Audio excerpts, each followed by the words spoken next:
Welcome to week 6 rookie conference call meeting. Robots building is going well. Getting prepared to bag on Tuesday. Go ahead. I got to open your notes. Sure. No problem. All right. So we say this every week, but we're going to say it again. Does everyone have a moving robot that's on the call? If you do not have a moving robot on the call, please.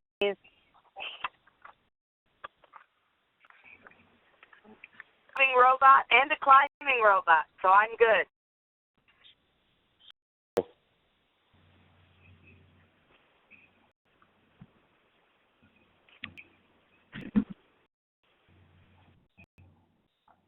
I think we're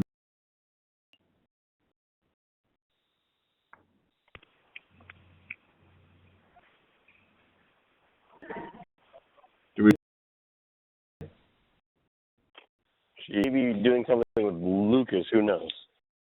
okay. So if you know the next topic, I don't have the agenda in front of me.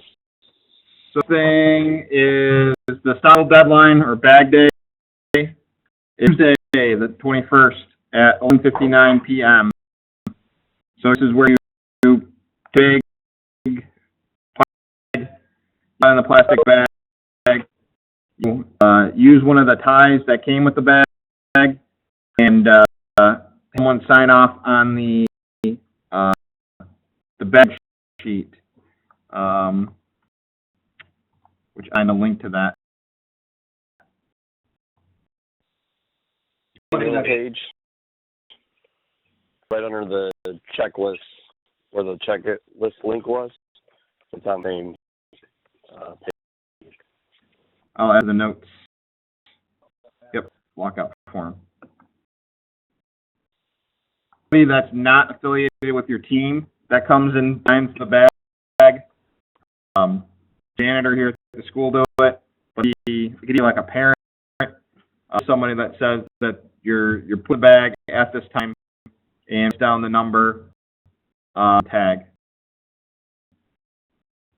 The thing about it is you do have to make sure it's a non-student. It has to be older than 18 when they sign for it. If you don't have anyone else around you, that's a third party, you can't have someone from the team do it and sign off on it. Normally for us, our owner of the build facility that we're at, he usually traditionally signs it on bag night. And then after that, it seems like for some reason I'm always the one that signs it because when we practice and unbag it and that kind of stuff.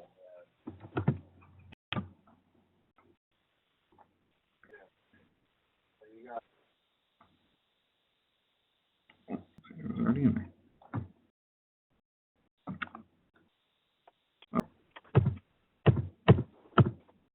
So again, another about the bag and tag. One thing our team does is we go to Staples and we get like a heavy-duty like fur form protector. Basically, it allows for you to a piece of paper inside of it. It's basically a heavy-duty, paper. And what we do is we actually put that on, put the bag inside it. Yep. Yeah. Okay. So in the form inside of there, and we always zip tie that paper and that traveler to the actual robot. So that form is always attached with the bag, so you never get it back at your facility. When you drive down to an event that's an hour away, it's always attached, it's always with it. The other thing we do is we typically will print off like a bill of materials, the cost accounting sheet, and we'll throw it in that same sleeve. So when you go through inspection, you'll have your bag form, you'll have your bill of materials, you'll have all that attached to the bag, so the inspector can see it and look at it, and then kind of go from there. Is that to the bag or to the robot? We set to the bag on the outside, because the tag form has to be outside of the bag. But That's we what just I was basically wondering. would, You would, sure. okay. Perfect. So Yeah, the serial do not zip tie put they your have to use. lockup form inside your bag. Right. Okay. That's what I was understanding, but I misunderstood. Okay. That serial form that you have, that like the serial number zip tie, that's really what you can use to go through that lockup key ring that's on those forms. It just makes it a little bit easier. I'm going to it right now, waiting for the agenda. Do you talk later about bag mod and some tips and tricks? No. Yes, we do. Did you talk about printing lockup form on cardstock? Go ahead. One thing that kind of happened as a happy accident on Team 2337 is I was printing some stuff and had some extra cardstock in the paper when Clint printed off our lockup form, and it ended up getting printed on cardstock one year. And it was probably one of the best accidents ever because throughout using your bag time, going to competitions, you're going to go to probably at least 2 districts, maybe to states, on top of unlocking robot in between each of those events, possibly more once unlocking it between events. Form gets a lot of use. So put on cardstock is something we've actually started doing every year since we did kind of have the accident. Because the form's handled a lot. Probably people with dirty, greasy robot fingers are going to be the ones signing it and doing stuff. So having it on cardstock is actually a really great thing. It'll hold a lot for you. The thing that we also do is we take that cardstock, we print it on one side, we put it back in the printer again and print the other side. So it's dual-sided. That way, if you, for whatever reason, go to a lot of events or unbag a lot, you'll never run out of signature locations on your form. Seems like at the end, we always get to the point where we need to have one more printed and we forgot to print off a sheet and we don't have it with us. So we double-side it nowadays just from the beginning. That way to go, it's one piece of paper for all your lockups and here to go. Does anyone have any questions about the actual robot lockup form or where to put your robot lockup form? I've included a link in the notes to Amazon for some clear file folders with commented hole punches in it for that you can put all of your papers in. That way you won't lose it. And Yeah, you guys also include a clipboard with yours, right? We usually put it on a clipboard, put it like in the sheet protector and then put it on a clipboard and then put that with the robot. That's Just right on. Another way to do it. Yep. All right, so the next thing that we want to talk about is when you actually put your robot in the bag, tips and tricks for you guys to make it easier for transporting your robot and taking it in and out of the bag once it's in there.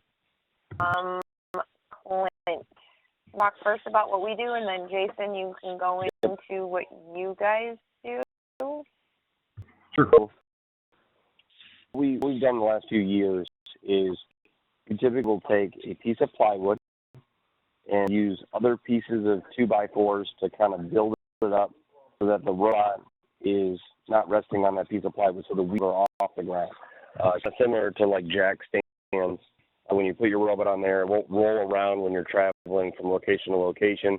The other thing good is if you, with those 2x4s of holding a robot, it's a way, for later on, to go to the championship and actually ship your robot, you want to have a location where you can take a wood screw and screw the robot down to that 2x4, so it locks it in place. For probably going event to event, you probably don't need that unless you want to be extra secure and safe. You could screw it to that board. So we kind of make a board for the robot to sit on. And then what we do is we actually will take a piece of plywood, we'll put that on, right? And then take the jack stand built plywood and we'll actually put that inside the bag. And from the bottom up into that board, we'll screw into it. So we're basically sandwiching the robot lockup bag between 2 pieces of plywood. And that ensures that the bottom of your bag is a piece of plywood right? And it's not going to get ripped, it's not going to get torn, and it's actually sandwiched between two pieces of plywood. I think so it's much easier for the students to carry it into the facility because they're not trying to grab onto an oddly shaped robot inside of a bag, and they get a good grip on it, and it slips out of their hand, and it falls, and all that other stuff.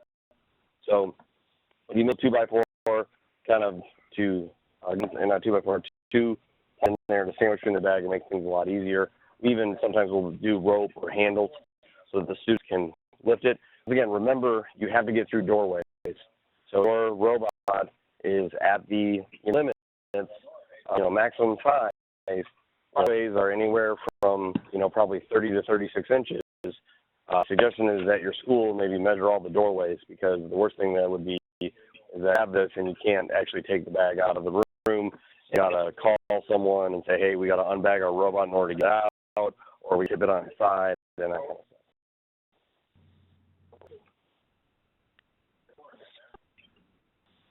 Can you actually snap a picture of that and text it to me so I can include it in the notes, our little thing that we use, please? Ours isn't built yet. A picture of the old one from last year? If it's still in pieces, I'll try to do what I can to find it. I'll do my best to find it. I just don't know if it's made. So what I can do tonight to get it to the taken apart. Okay. I'll have to look for it. Okay. Like where it is. One portion actually right now, but I just don't have top portion. So something working. Right, we'll get a picture out for the team. Yep. Okay. So one last thing, I pasted we the built. picture of yours. What's that? I have yours. Oh, last year, right? Mm-hmm. It's basically 2x4s, and then build like almost like a little pallet. So the bottom piece it's done by 2x4s, and then 4 sides, and the rest goes in there in the bag. That protects the bag and gives people a grab. We usually put some handles on the sides. Clint's right. Make sure that you're meant to be able to fit through doors as you're building and to get into your vehicles. That you don't make something too big. It's hard for you guys all to visualize exactly what we're talking about, but the way that Jason just described it is perfect. You're basically creating a mini tablet for your robot to be on.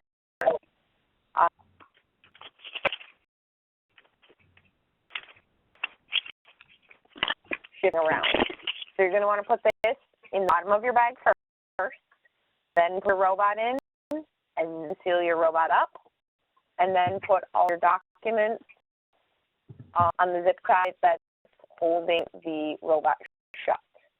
Okay? I know it sounds like we're going through a lot of talking about like how hard can it be to put a robot in a bag, but you do not do it correctly and you do not document it correctly.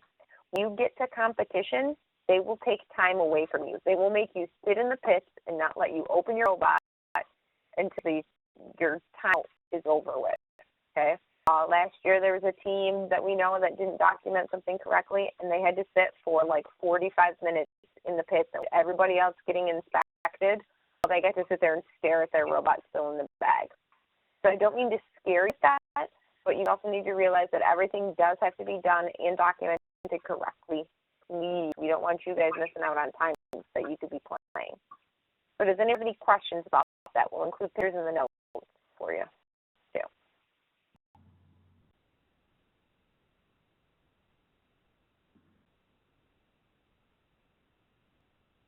Well, let us know if you guys do. All right, just some things that you do not need to include in your bag. Number one is your bumpers. You have to put your bumpers or your bumper brackets or your bumper wood or anything to do with your bumpers in the bag. It's advantageous for you because you could be working on your bumpers. Now note, if you haven't started working on your bumpers yet and put your robot in the bag, you will be able to measure your robot. So you need to be working on your bumpers prior to them going in the bag, or you have every possible dimension that you could possibly ever need. But for your bumpers, have that ready before you put it in the bag. So just keep that in mind. The thing that you do not need to include in your bag is your batteries. There's no reason for you to include these in here when you could just be doing it. If you don't have extra batteries, you are going to order your extra batteries. We did go through last week how many batteries you should have. Batteries are labeled with your number on them because everyone will have pretty much the same batteries, and you don't want yours to get lost because they don't have your team number on them. The next thing that you don't need to put in bag is your driver's station or your laptop. So any computer that you're using to program does not need to go in, any controllers. If you're using a supplementary monitor or you actually have a structure that you're using to strap all of your computer and your controllers to, it needs to go in the bag. So it's just your robot that needs to go in the bag. Any questions about batteries or driver station not going in the bag?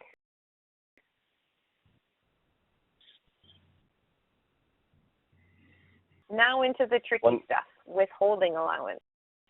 So, Randy, one of the things that can actually go into the bag is if you have custom machine spare parts that are made, you can put those in your bag.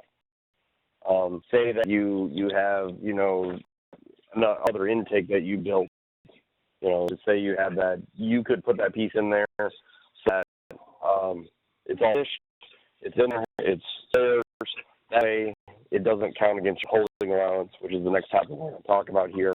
So you don't need to just put in a 120-pound robot and that's it. You can put your 120-pound robot plus additional items, that you might want to have for spares and that kind of stuff.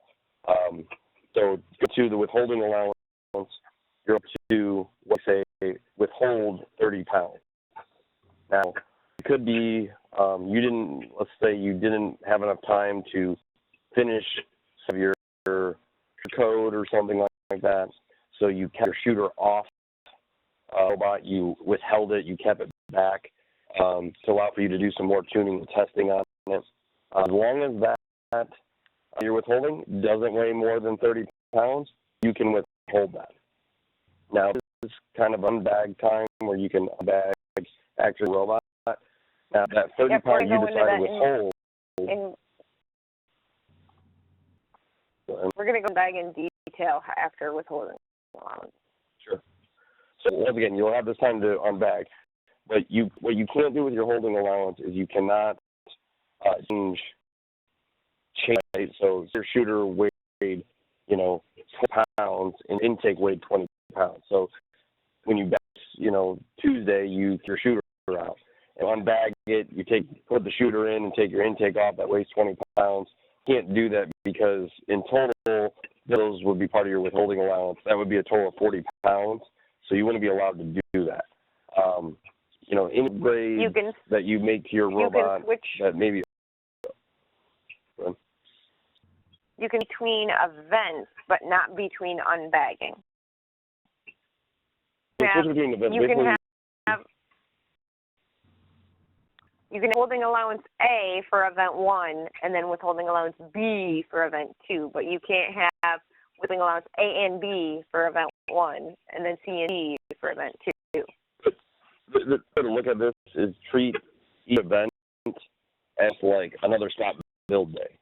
When you go to that event and you are your robot, you're going to basically set any withholding allowance, any thing that's outside the bag, and you have to make decisions at the end of that event.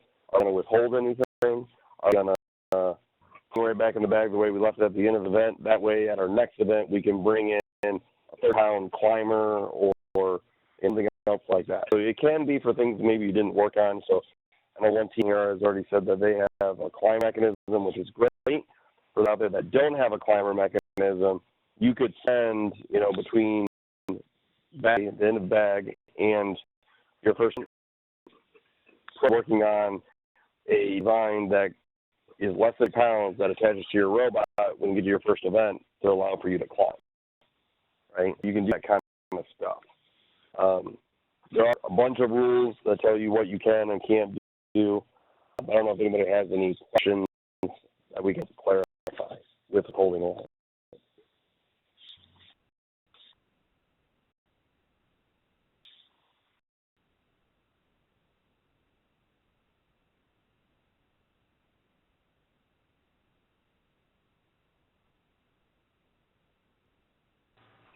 So parts have to be included in that 30-pound limit then?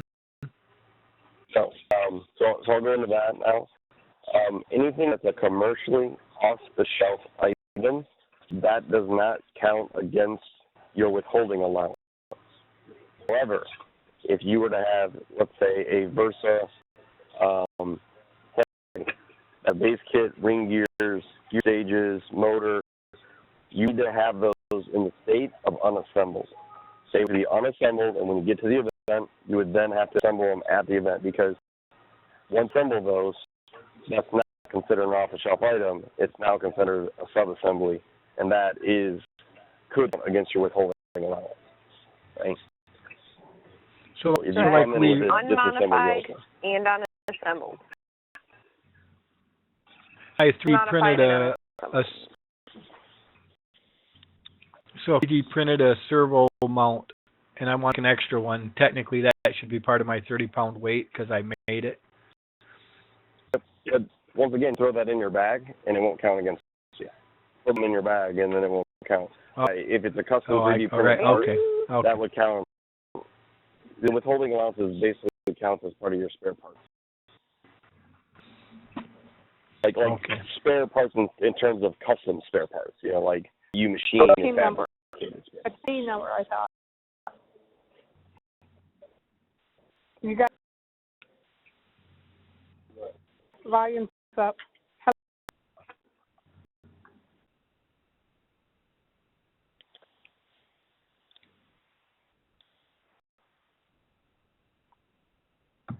Yep.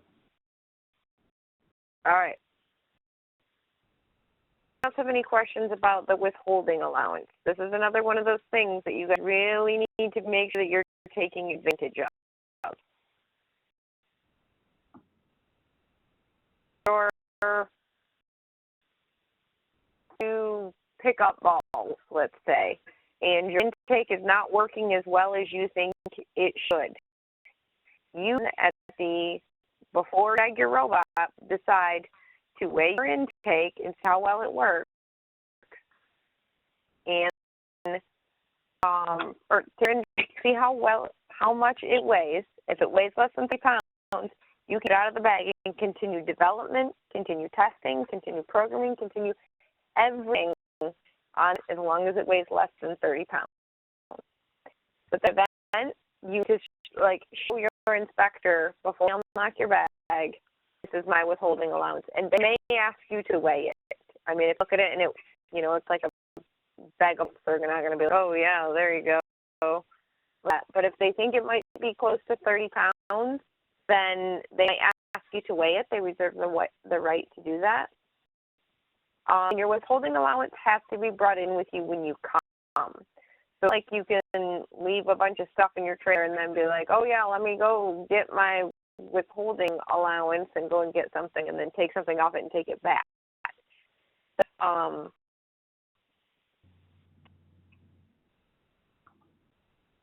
Most of the withholding allowance is very much an honor system. You lie and bring in 50 pounds, custom parts and pieces, yes. But they're one to be up and apart. The biggest problem that happens is I see it usually with younger teams is they'll come in with a fully assembled arm mechanism, and all the inspectors see it, and they kind of watch them walk by, and they go over to them and say, hey, can we weigh that we got there? And then they put on the scale, and that weighs 35 pounds. And they I'm sorry, but you're not allowed to have that 35-pound piece here. You're not allowed to put that on your robot because it's more than 35 pounds and it's a full, subsystem. So there's been teams that, thought they'd come in and they're like, well, all our custom stuff weighs less than 30. Well, it came in pre-assembled.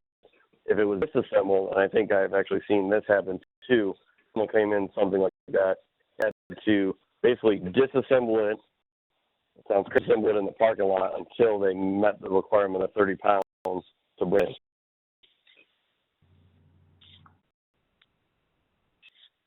The section has like 2 pages that exactly breaks down the difference between a hot item, which is a commercially off-the-shelf item, and a custom item. So make sure that you guys are reading this. The rules will link the rules notes for you. Okay. Clint, on bag time? Sure. So with unbag time, you're allowed to bag your robot for a total of 6 hours. Only do that 1 week prior to your event. So at Thursday at 5 o'clock, so the Thursday at 5 o'clock before that, that's when you can start to unbag the robot for a maximum of 6 hours. You can do it in a couple different increments, but as long as when you bag it, it has to be unbagged for at least 2 hours, and you can do it no more than 3 individual sessions, I think is the way it is. I think that's what they worded this year. So you could do basically a 3 2-hour sessions, or you could do 2 3-hour sessions, 1 6-hour session. And you just need to monitor. Usually what we do on our team is we'll make some big change, or, we want to be focused in that 6 hours. So we will set out a table and get the tools necessary to make the repair that we want to do, or the fix or the upgrade, set those tools out, lay everything out, and then 3 2 1, everyone opens it. It's like a NASCAR pit crew where everyone's working around each other to take that off, to put that on, to swap that, to get that wired up, and do the last final little tweaks to the robot. So kind of like one bag works. During the period of bar on bag, you are allowed to do custom machine parts and all that. So if you were to unbag it for, say, 6 hours, and you had someone machine or within that 6 hours 3D print a part in that 6 hours, that could go in the bag and not count against your withholding allowance because you made it during that 6-hour period or during your unbagged time. So, and like I said, to unbag it, mark and saw what time you unbagged it, what date and time, what's your reason. And at the end of the session, you have to relock it up with a new zip tie serial number, sign it up, say that when you stopped, and why you stopped, or for one X event. Usually we say something like we're going during week 2, we'll say practice for Kettering 2, end of practice, and then we'll say unbag at Kettering or something like that. So you get with the go ahead, Wayne. Do you get bag between your 2 events, and do you get new 6 hours or remainder, or you're not allowed to? Yeah, well, the time doesn't carry over. So you will be going to 2 weeks. Well, I'm going to use our schedule just as an example. We go to week 2 Kettering. So when Kettering starts, we should start unbagging our robot for those 6 hours. Now, after week Kettering is over, we're going to get another 6 hours of unbag, but we don't play until week 5. During week 3, we cannot unbag. During week 4, the start of week 4, at Thursday at 5 o'clock, we could unbag at that time, so that we're prepping for our week 5 event, and then so on and so forth. Also note, if you make it to the state championship for your second event, you will not get any more unbag time before states. States, when you put in the bag, that's exactly goes to states. You don't get any unbag time for states.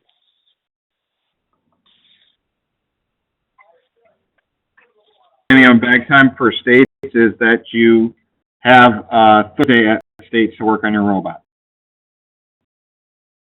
And And it's Wednesday night. Yeah. Yep. Wednesday night for inspection, and then you play longer on Thursday and Friday. so What's all the chances of a teams with rookie their- team making it to state? Pretty, It's common. I mean, rookies get an advantage in the sense that just for being rookies, you will get 5 points, or not 5 points. I think it's 10 points actually. You'll get 2 points for being a rookie. I think that's what it is. 10 for being a rookie, which is winning 2 awards, right? Just being a rookie. So you already got a little bit of a head start. Common, you know, you go to events and you make it in the eliminations.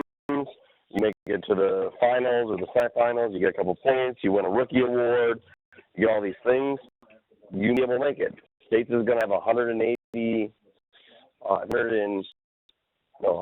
teams at state. 60. So there's 450 teams in the state, but that's a lot of teams that can make it to states, right? Almost what? A quarter, almost 30%.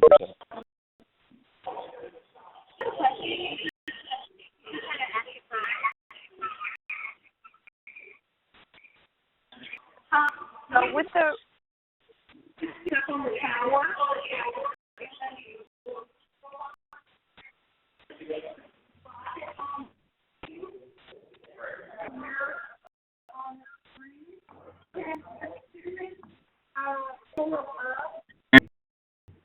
who's trying to ask a question? We can't understand you. It sounds like you're like miles away from your phone. Dirty girl.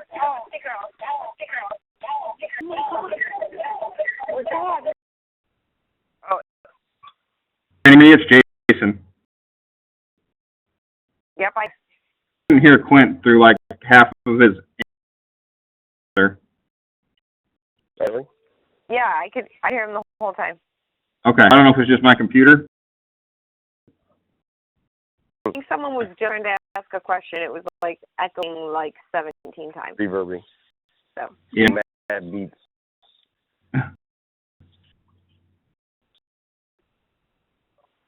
Yep, we're very good. One thing that I also want to clarify with the whole idea of that you can unbag, but it must be at least 2 hours. That's if you take a 5-hour unbag for first unbag, that hour is lost because you unbag for less than 2 hours. Unbag in even hour of increments. Now, if you did, but you don't use the whole hour, but you have to have at least 2 hours. So you could do like 4, like 5 hours, or sorry, 2.5 hours, and then 3.5 hours. But you do 5 hours in 1 hour. You see what I'm saying? And I'll be honest, a very common, not mistake, but the thing is that, well, we'll just keep it out for 5 more minutes. And that turns into 6 hours. And time regroup, recuperate, figure out the game plan for the next on bag time, and you're running out of it. Basically, my question is, on your last, if you have 2, at the end of your session when you want to bag it up, if it make you less than 2 hours, say you're going to have 1 hour and 55 minutes left, just fire the bag for the full 2 hours. There's no point to do that because you'll lose those 2 hours. So.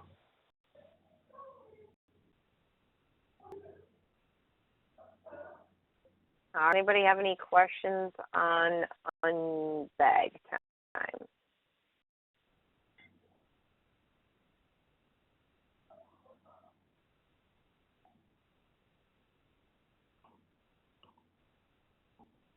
All right. Inspection checklist. Jason found the inspection checklist for this year, the specific one. So we have included a link to that for you guys in the notes. It does have you have your rope as part of inspection. Does rope need to go in the bag?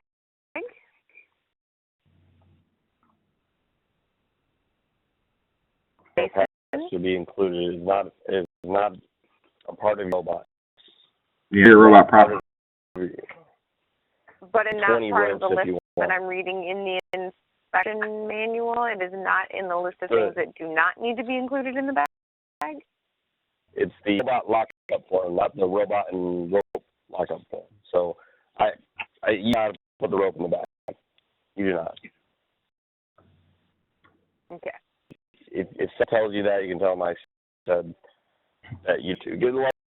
Cause it's that you can bring 20 ropes. The ropes doesn't count against withholding allowance. It doesn't count towards, weight restrictions or anything like that. So you could actually come in with a giant spool of rope and make your ropes there, or have 20 of them made beforehand. There's no limit on the number of ropes you can get inspected. Well, part of your inspection. Yeah.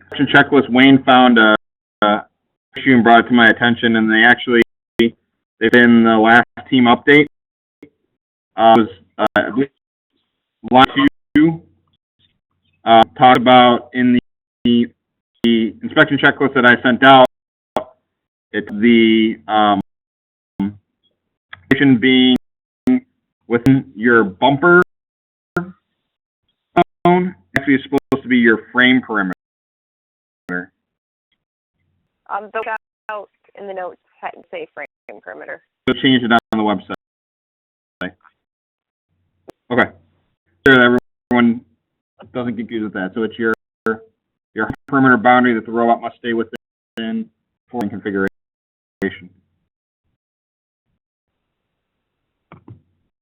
All right. And then just a couple team management tasks. The list was due at 3 o'clock today, so if you didn't submit that, then next year can be a goal for you. And for this week, if you have not solidified your hotel reservations and those kind of things, you're going to make sure that you do that and that your uniforms are on the way. There's not a lot of team management tasks going on, so we wanted to be able to open up the end of the call for any questions that you guys might have in general about what's coming up.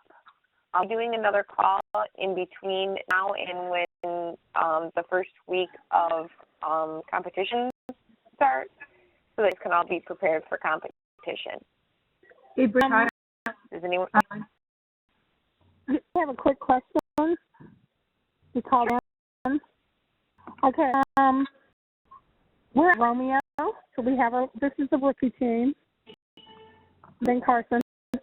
And so we have a robot, and guys, they're not rods, they're springs coming off the tower. So we're finding that when our robot is trying to deliver the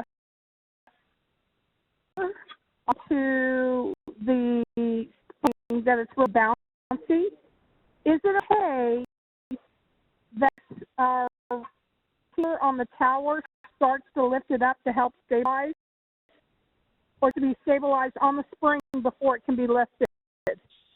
No, your human operator, your pilot, can do whatever they want to that rope to lift the spring mechanism, the mechanism, up or down, as long as they never stick their hands outside of the left-hand piece that is the airship.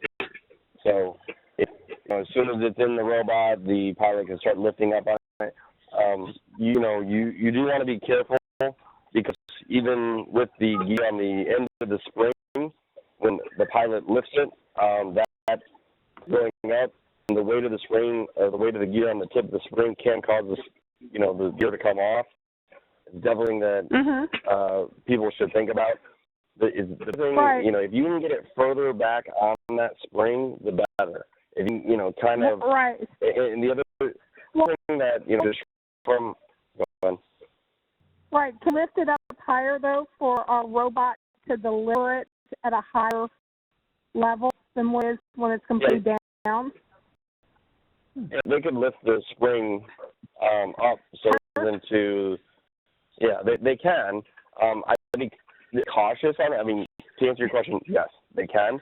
I'd be cautious because then that means your pilot has to be ready to do that. And if your pilot's doing something else and your robot's sitting there, it's Right. Okay, great. Thank you.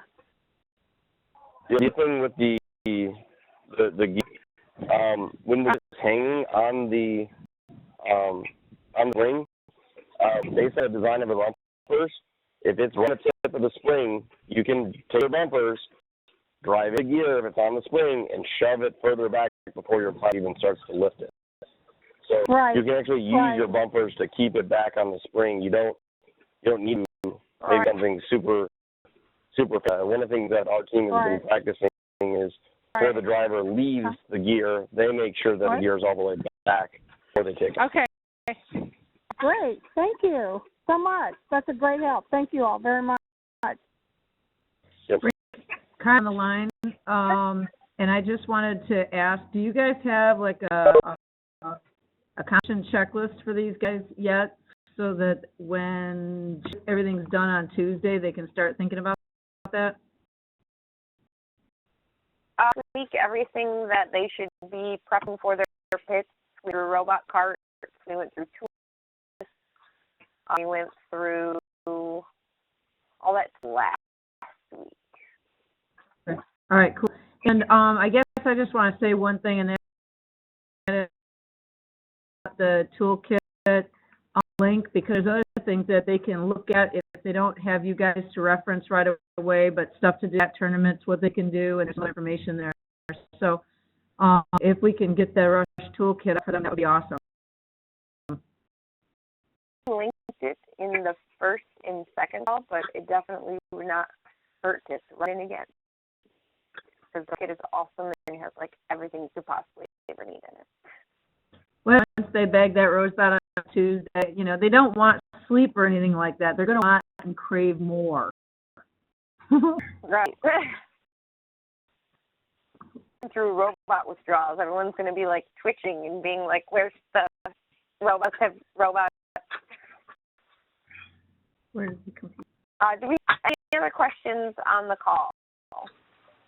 Yep, I got a bunch. Go ahead, Wayne. On the checklist, my number one question, it says no prohibited materials, sound lasers, noxious or toxic gases or inhalable particles or chemicals. What to make a puff of smoke with CO2?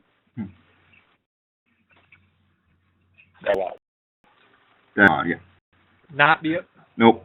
Okay. Next question. Servo costs. It says PWM COTS servos may not cost more than $75. Is that each or total? For each, yeah. Each servo? Well, you'd have an expensive servo to cost more than $75. Wait. Next one. Expensive ones out there, so yeah. I understand. Next one. Visibility. PDP and breakers must be easily visible for inspection. What if they're underneath an clear acrylic floor? That's fine. As long as you can see the lights and Okay. the breakers. Yes. Oh, Next question. You look like for that inspection. A lot of times what we do is we have a piece of polycarbonate that will cover our distribution and everything. And we take it off during inspection. We let them go through inspection. They check everything. And then when we're done, we put that back on. So match, you do not need to be able to see all of your fuses and power distribution and stuff like that. It is better if you can see it and have access to the lights, but it's not necessary to do that. You just got to make sure through inspection they can know what fuse and what size that you have in each one of the ports on the power distribution. Next question. More than 6 SIMs on the automotive or other legal motors. Are SIMs considered a SIM? No. Okay. Next question. Servo. Servo must be connected to the dumb posts on the robo reel. So that's going to limit me to the number of how many plugs I have then, correct? Close to a distribution. Right. Last question. You can Last you have to question. individually run it. So there you have your 10 PWM ports, and that's what you use for replacement motors and servos. Okay. Last question. On the rope, they have a maximum width in inch, not a problem. It seems to say that it has to be at least 5 feet 3 inches long, but less than 8 feet long. Is that correct? Am I right? Okay. Okay. The question is this: can we manipulate that rope so that the bottom of it is at a height we want? Have to hang all the way or whatever. No. Because once it's looped around. Let me. Can I ask is as for instance, my spool that's going to used to climb rope, recessed in the edge of the bumpers and from even the frame by a little bit. So if it's going to dangle to the floor, maybe never catch it. Am I able to hang that where it's is at the height to meet my full drum, or do I have to let it hang that full length down? I mean, how is that going to work? Does anybody know for sure? I mean, based on those distances, you need the field drawings to look at where it's wrapped around and the length of it. Basically, that minimum and maximum length will let you basically have it either all the way to the ground or on the ground or above the robot up in the air. So, and my thing is, when you get inspected, that rope can be no longer than that length, but then there's nothing you can't have a knot or something in that rope. It has to be at least 9 inches. Be at least 20 inches below the retaining feature. Yep.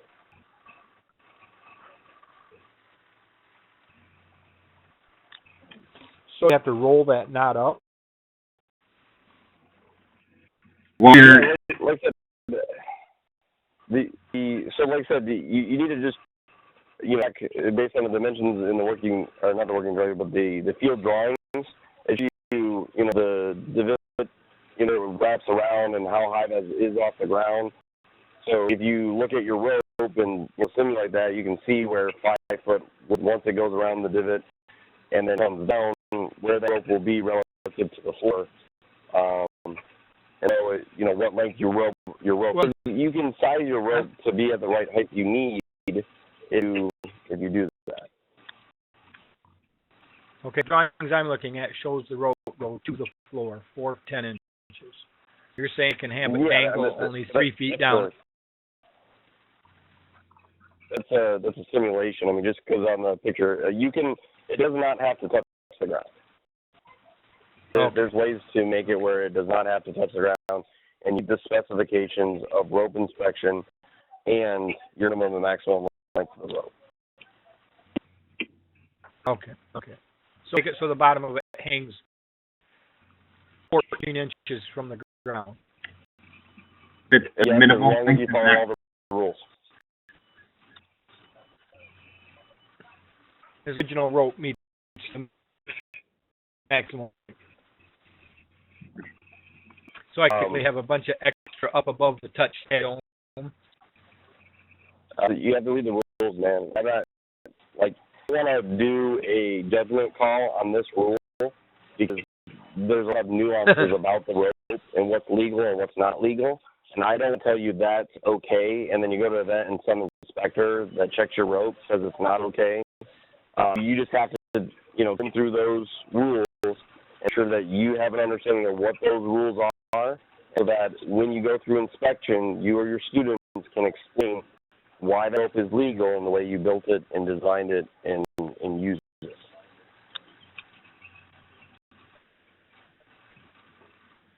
first week of competition?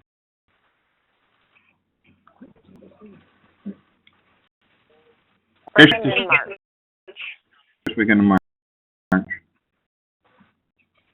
Okay. Because I'm being somewhere and watching and spending some time at their inspection table. Maybe what I Yeah. use my 6 hours out of pay time for is to pass inspection. Yeah, how much they'll let you hang out at the inspection table? Because work to do. So how much they'll just let you just like hang out there per se? I 50 power You Zoom. probably ask that question too, and even ask the other teams. You know, you're walking around, talk with the teams, maybe see what people do. Their Well, ask yeah. them, hey, what do you use for the rope? Yeah, Okay. yeah. If I see other teams with it hanging that way, I'll just see how they manage to get it that height and just duplicate it. Sure. Okay, thanks.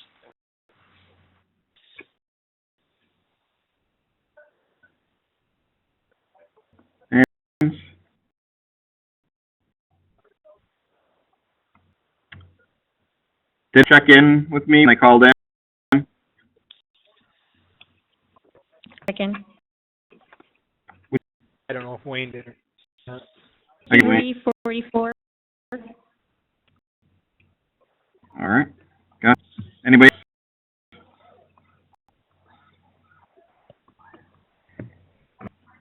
Yeah, team 6580.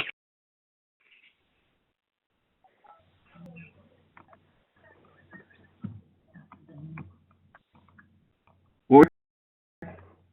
Chkowski. Team 6580 out of Marshall, Gotcha. Michigan.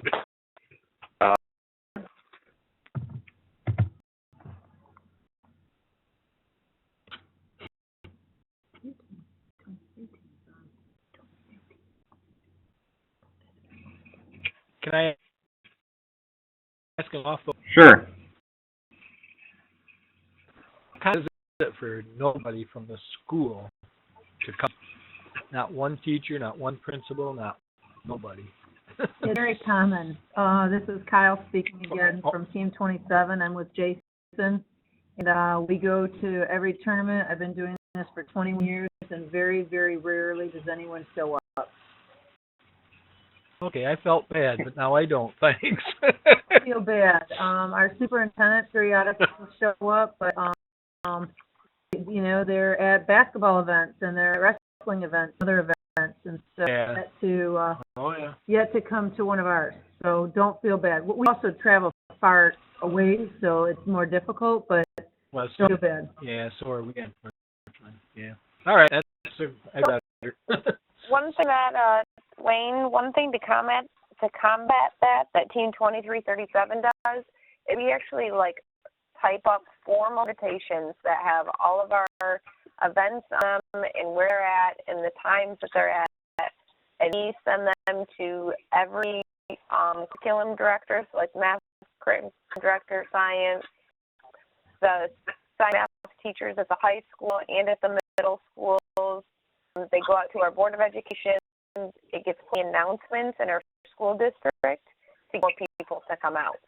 Last at least 4 years in a row, our superintendent has come to our school, to our competition, because we sent him a personal invitation that said, to Dr. Norm Abdella, please come. That's I'll him try coming. that sounds nice. You know, the thing Yeah, to that try, sounds Wayne, good. I'll try that. is have the kids invite, because the kids invite teachers and the kids invite the principal. It's a lot harder for them to say no to the kids than it is for them to say no to me. Oh, much harder. So Yeah. Yeah, I was a those salesman invitations for are- years. I was a salesman for years, and we called it the Puppy Dog Club. absolutely. But you know, the thing is my team, my school may not go to our tournaments, but watch them online. So even if they're not there, they actually, there was an ELA teacher here in the high school that every single match we played, she would stop, it was watched on the screen in her classroom, and then she'd go back to the lesson. So we didn't get physical appearances, but we did have people watching us online. Are the tournaments basically in the high school gymnasiums?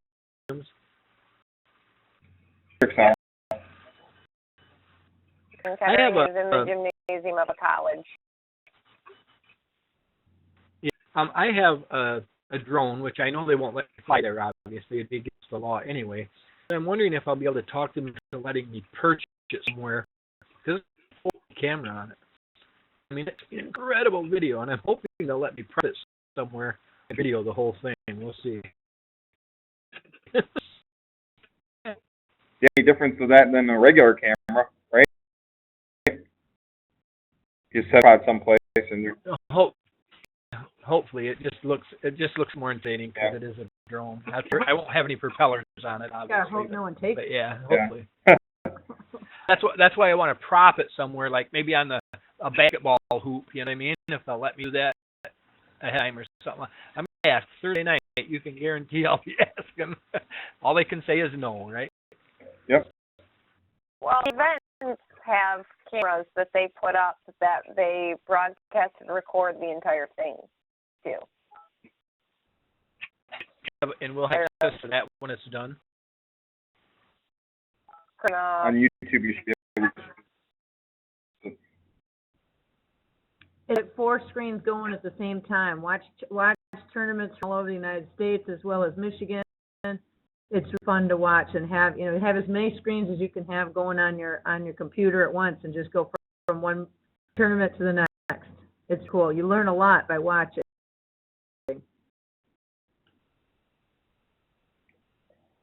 Well, I guess that's all we've got for you guys tonight. If you have any other questions, our emails are in the note. I'll send it out here pretty soon. It all goes well for you guys, and call us if you need us. Yep. And we'll see competition. Okay. Thank you. For all you guys do again, I really appreciate it. Thank you.